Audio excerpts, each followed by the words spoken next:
আচলতে দূৰৰ মানুহ আৰু আমি এইটো মানে জানো যিজন মানুহ দূৰত থাকে সেই দূৰৰ মানুহজনে আমাৰ কাষত আহি কেনে আমাৰ প্ৰব্লেমটো বুজিব নোৱাৰিব।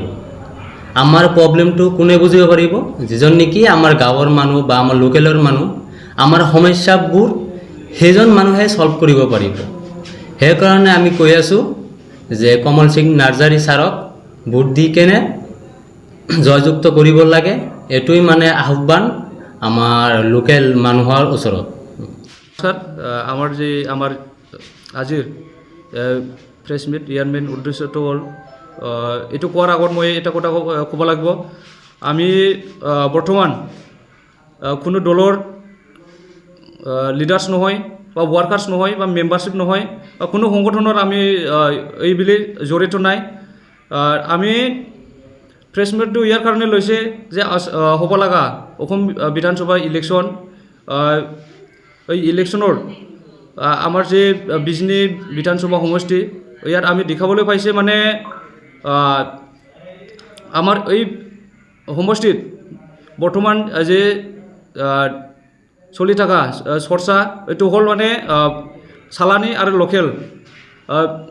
চালানী আৰু লোকেল ইয়াৰ কাৰণে মই কৈছোঁ আমাৰ এই বিজনী বিধানসভা সমষ্টিত যে NDAৰ পৰা একজন কেণ্ডিডেট দিছে, যিজন ব্যক্তিয়ে আমাৰ এই অঞ্চলৰ মানুহ নহয়, তেওঁ মানে কোকৰাঝাৰৰ পৰা আহি কিনি আমাৰ এই বিজনী অঞ্চলত যে ইলেকশ্যন খেলিবৰ কাৰণে যে যুঁজি আছে, এইটো আমি বিজনীবাসী যুৱ সমাজ হিচাপে আমি কেতিয়াও মানে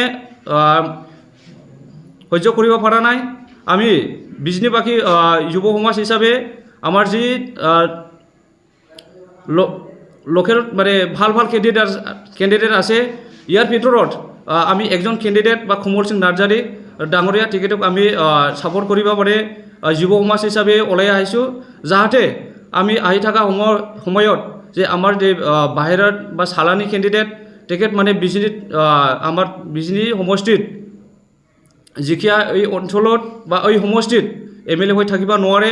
আমাৰ অঞ্চলৰে যিজন মানে ৱেল এক্সপিৰিয়েঞ্চ বা এডুকেটেড যে কমল সিং নাৰ্জাৰী ডাঙৰীয়া টিকেট এই বিজনী সমষ্টিৰ পৰা জয় হৈ কিনি এই বিজনী অঞ্চলত থকা সকলো জাতি জনগোষ্ঠী ইয়াৰ লগত মিলি থাকিব পাৰে আৰু এই অঞ্চলটো উন্নয়ন কৰিব পাৰে। ইয়াৰ কাৰণে আমি বৰ্তমান কোনো দলৰ বা কোনো সংগঠনৰ জড়িত নাথাকিও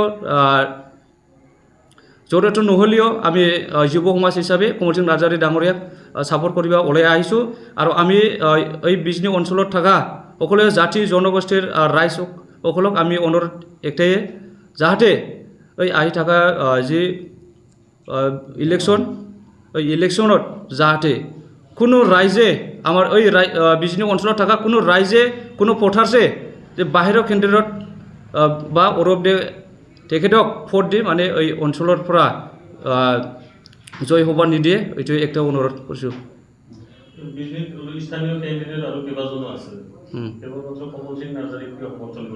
আমি ইয়াৰ কাৰণে সমৰ্থন কৰিছে, যাহাতে এই আমাৰ এই বিজনী সমষ্টিৰ পৰা আমি দেখা পাইছোঁ মানে 13জন কেণ্ডিডেট আছে।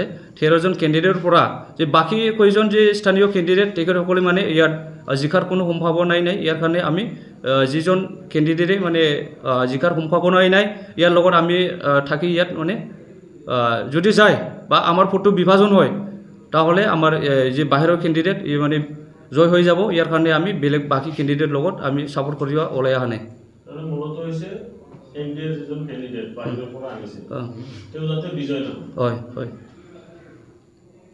মানে মেইন কথাটো হ'ল আমাৰ যে কেণ্ডিডেট কেইটা দিছে NDAৰ পৰা দিছে, সেই মানুহজন আচলতে দূৰৰ মানুহ আৰু আমি এইটো মানে জানো যিজন মানুহ দূৰত থাকে সেই দূৰৰ মানুহজনে আমাৰ কাষত আহি কেনে আমাৰ প্ৰব্লেমটো বুজিব নোৱাৰিব। আমাৰ প্ৰব্লেমটো কোনে বুজিব পাৰিব? যিজন নেকি আমাৰ গাঁৱৰ মানুহ বা আমাৰ লোকেলৰ মানুহ, আমাৰ সমস্যাবোৰ সেইজন মানুহে সলভ কৰিব পাৰিব। সেইকাৰণে আমি কৈ আছোঁ যে কমল সিং নাৰ্জাৰী ছাৰক ভোট দি কেনে জয়যুক্ত কৰিব লাগে। এটোই মানে আহ্বান আমাৰ লোকেল মানুহৰ ওচৰত।